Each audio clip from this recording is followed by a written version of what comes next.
Gago ka, pinakitaan tayo ni Pabida pre. Nag-nature. Hindi naman siya nire-normal.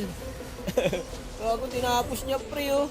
So si Pabida naman daw panoorin natin guys para mainis daw tayo. O sige, samahan nyo ako mainis. Ayan, naka-live siya. Ba, nag-adjust na talaga to ah. Naka-paramis guys. Okay nang naman, naka-inspire. Kawawa na naman kakampi sa'yo. Ano emblem? Naka-marksman. Patay kayo nito ngayon kay Pabida.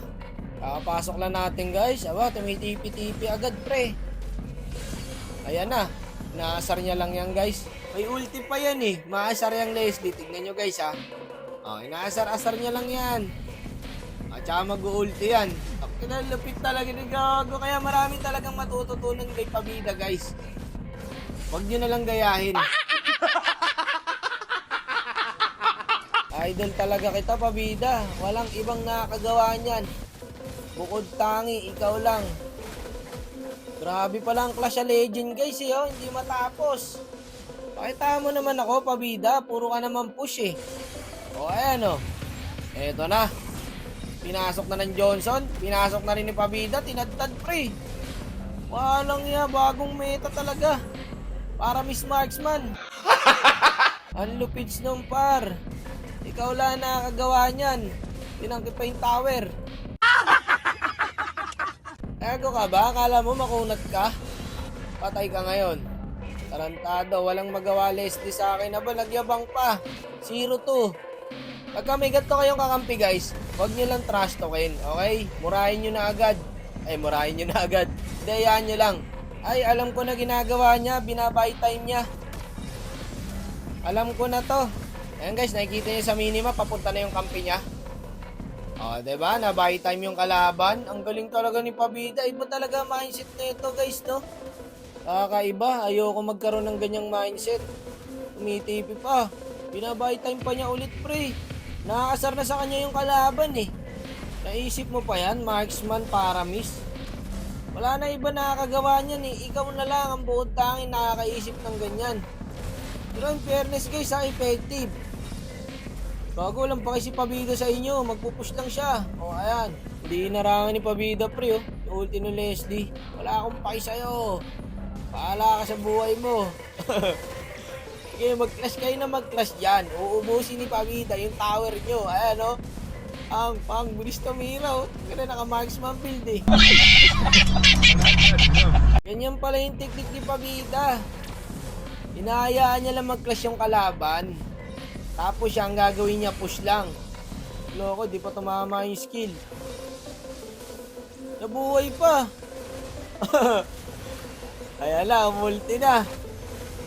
Yari kayo ngayon. Ang bilis tumirin ni Pabida para hindi na mamalaya ng Akay. Nauubos na yung buhay niya. Okay, Gago, gets ko na guys. Habang naka-ulti yung Paramis, naka-marksman build siya, so makaka-preach siya. Gago, grabe mindset ni Pabida pre. Ayoko magkaroon ng ganyang mindset. Ang talino din ng player na to, no? Sa kakupalan. Ayan na, oh. Huwag kong bilis tumira, ano guys? Parang gago lang, no, si Pabida. Paala kayo mag-clash yan. Matindi pala ang Clash of Legends, guys, eh, oh. Bakbakan, gago. Sabi ni Pabida, bahala kayo dyan. Tapos na sa akin maya-maya to. Ayan na siya, oh. Ayun, nawala. Bahala kayo dyan mag-clash. Binalikan talaga niya guys oh.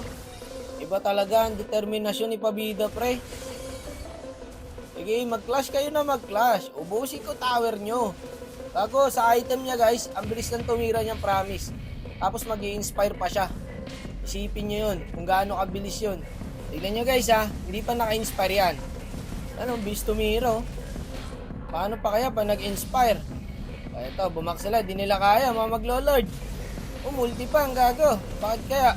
Yan ang mga hindi kayang ipaliwanag ng sensya. Bakit kaya umulti si Pabida doon? May ibig sabihin yun par. Pag nanonood ka talaga kay Pabida, wala ka talagang makukuhang aral. Yan na, mga magka-clash na pre. Bahala kayo mag-clash dyan, focus na ako sa goal. Ayan guys, oh, dito nag-inspire siya. Oh. Sunod-sunod yung normal, oh. Kahit mo nilabas yung meta na yan, baka mapanood ni Kelra yan, gayain.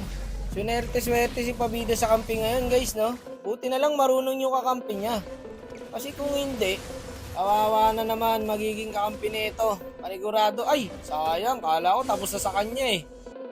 Balikan ni Pabida yan. Ayan lang. Oh. Tamang abang lang sa bush. Maya-maya, tapos na kay Pabida pag iniwan nyo yung lane. Ayan guys, inaabangan ko rin eh. Ayan na siya. Okay, mag-clash kayo na mag-clash. Tapos na kay Pabida yan. Gago, walang umuwi oh. Tapos, ay gago ka. Naudlot pa, may lumabas na minions guys. Naubos pa sila. Ayan na. Pang papapapang papapapang pang papapang papang pang pang. Gago, sunod-sunod pre. Umulti pa, wala siyang minions. Walang minions ang gago. Yung normal din pala yung Angela. Patay sila.